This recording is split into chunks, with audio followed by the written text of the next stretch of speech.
Escape rooms. Have you done any? Because I've done a lot of them. You might think that there are only one types of escape room out there. You know, you go into a room, you escape, that's about it. But no, today I'm going over all the different types of escape rooms, and I'm going to be ranking them by the best ones to the worst ones. All right, I think for the first one, for the types of escape rooms, is the regular type. I've gone to some escape rooms myself. I've actually even streamed going to an escape room. That's the first type of escape rooms we're talking about. You know, the real escape rooms. Of course, I would say an escape room is a 10, because that's the thing that we're trying to emulate. I mean, there are different versions because, like, not every escape room is going to be a 10. I'm putting the idea of an escape room as a 10 because I've been to some shitty ones, you know, they just make it look like a jail cell, throw a couple things in. They don't really make much sense. It's basic puzzles, you finish them, but you're not going to be satisfied. And then there are some other ones where you're going into a spaceship, you sit down, and it kind of like emulates you flying down to Earth and shakes around. Like, I was sitting down and tilted 90 degrees and then the other way as well and shook around, like trying to emulate falling back to Earth.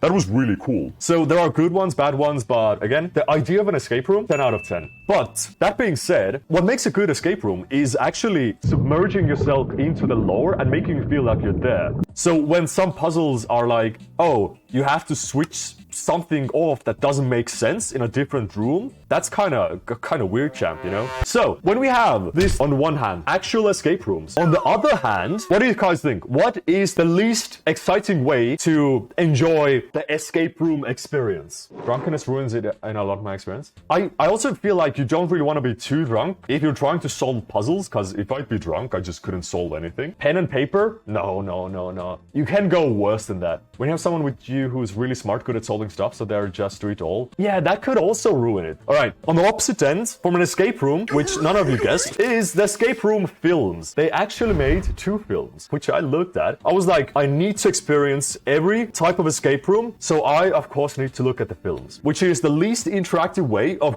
getting the escape room experience you can imagine. So I'm gonna rate those as 0. Not only because there's no experience there to be had, but because the films are bad. They're just B-rate horror films. I mean, Saw is more of an escape room than these films. So the first one, it was a mystery horror. People go into an escape room, one of them escapes. Ooh, that is really weird. But then in the second one, it's Tournament of Champions, where every person who escaped in a previous escape room was brought together to do the ultimate escape room. And then they go really into the lore of it, like why, like who is behind it, why they're doing it. And that's when it became really dumb. The lore is rich people want to see other people suffer. And yeah, that's about it. Fuck. So the whole point of it is like, it is escape rooms. They still have the escape room puzzles and all different things. It's like fun, but there's no interactivity there and the puzzles are dumb, so 0. Next up, let's do VR. So VR is a type of escape room, which I feel could be one of the better ones out there. If you guys don't know, recently I did an escape room with Ebonito and it took us 4.5 hours. It was so horrible. But that being said, it was amazing. I think VR escape rooms are on the level of actual escape rooms because, of course, you're not physically there, so you don't get the same amount of experience, so it loses a point on the realism factor. But VR gets a point back because it's not bound by the laws of physics. It's VR, you can literally program anything in. You can be in a spaceship. It can be so much more immersive if done in a right way. Like, I can't imagine actual escape rooms being so long like this one was, with so many different genres and trying so many different things. So VR has the added factor that anything can happen as long as you can program it. There are literally no limits to it. As long as you can program it. So I would put VR on the same level as actual escape rooms. It has its downsides, but it also has its upsides. If you have a headset, definitely would recommend VR escape rooms. The only issue is with actual escape rooms, there's so many of them to choose from that you're spoiled for choice. With VR escape rooms, there are lots of shitty ones as well. Next up, books. I hate myself. Why the fuck do I do this? I wanted to experience every type of an escape room book as well. Because again, you don't know what is an escape room. With the films as well, I didn't know what could give me the type of escape room experience that I was looking for. You can't really pick one book and be like, okay, it's garbage, I'm gonna rate it a 0. Because it's not the genre. You're just getting like the shitty escape room, not the entire experience. So I wanted to try a lot of different ones. Now, the first one, Sherlocked, the official escape room puzzle book. But thing is, I loved and hated this. This is less of an escape room, more of a choose your adventure book. It's really well done, it immerses you in the lore of Sherlock. You're like going through it through the eyes of Watson. It has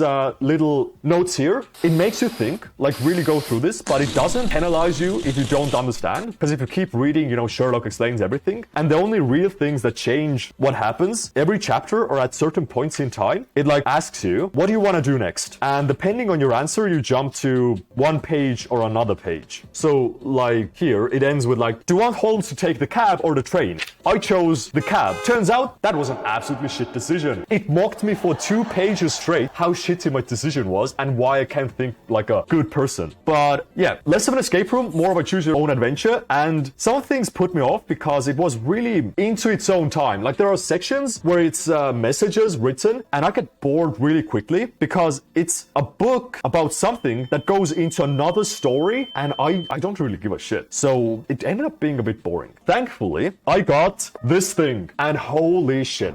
This is the peak of an escape room in a book because it's literally that. You have escape rooms in a book. Not only that, it manages to do it in different ways. So you're not just reading a book. There are also sections that you have to photocopy it, print it out, and then you can use it whenever you want. So like this thing here, it's a cube that you're supposed to cut out, glue it into an actual cube, and it's one of the answers and solutions. And it really puts you in the room itself by showing you so many different clues. It tells you, all right, you're in a room, you have to solve this one here. What's the puzzle? And then it shows you around the room itself. You know, you have a typewriter, what was left there, there's a puzzle right here. This is an actual escape room experience. Because of this book alone, I would say the book genre really managed to impress me. And I would put this as like a 6 over average because I was so impressed by this. Next up, board game. I did a video with Casper and Danny where we played the escape room board game. So in one box, they have like 3 different games. It also tries to emulate, you know, the standard escape room experience where it's like a prison room, a virus room, a nuclear whatever, bomb room, whatever. It has maps, it has different items. It's not just a board game where you switch like pieces. It tries to immerse you in the world of it, providing you clues, actual story, plot lines,